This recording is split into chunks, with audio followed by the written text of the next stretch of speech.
ትክክለኛው መልስ የትኛው ነው? If Abel has money, he blank help his friends. A will, B would, C did.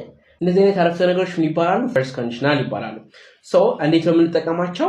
if መጀመሪያ እናደርጋለን፣ ከዛን ፕሬዘንት እናስቀምጣለን and then will plus verb እናስቀምጣለን ማለት ነው።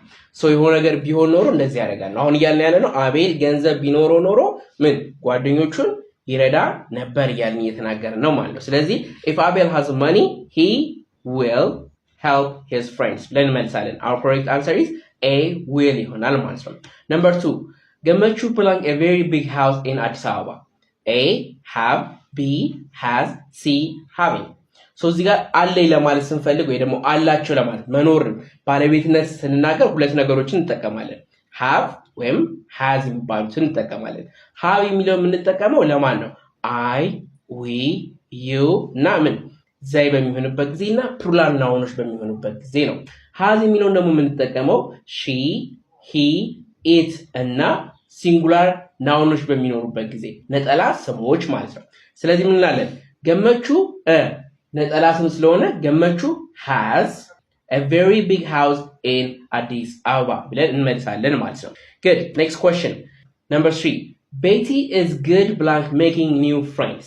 A at, B at, C on. So እዚህ ጋር ምን ያደርግ ነው? We're talking about a skill ነው። ስለዚህ የሆነ ነገር ላይ ጥሩ ነን፣ የሆነ ነገር ላይ ጥሩ ናት ለማለት ስንፈልግ ምን እንጠቀማለን? good at እንልና ፕላስ ስኪሉን እናስቀምጣለን ማለት ነው። አሁን ቤቲ ምን ላይ ነው ጎበዝ ናት እያለ አዲስ ጓደኛ መፍጠር ላይ ደግሞ አዲስ ጓደኛ ማግኘት ላይ ጎበዝ ናት እያለ ነው ማለት ነው። ስለዚህ ቤቲ is good at making new friends ብለን እንመልሳለን ማለት ነው። number 4 Nati is famous blank having many girlfriends. A 2, B 4, C with. alright እዚህ ጋር ደግሞ የሆነ ነገር ታዋቂ ነው እንትን በእንትን ይታወቃል፣ ይሄ ሀገር በእንትን ይታወቃል፣ ይሄ ሰውዬ በእንትን ይታወቃል እያልን የምንታወቅበትን ነገር ለመናገር ስንፈልግ ምን እንላለን? famous for ካልን በኋላ ናውን ልናስቀምጥ እንችላለን ወይም verb ing ልናስቀምጥ እንችላለን ማለት ነው። ስለዚህ ጋር Nati is famous for having many girlfriends ብዙ የሴት ጓደኞች በዛ ይታወቃል እያልን እየተናገርን ያለ ነው ማለት ነው። number 5 If Nati meets a new girl, he usually blank her number.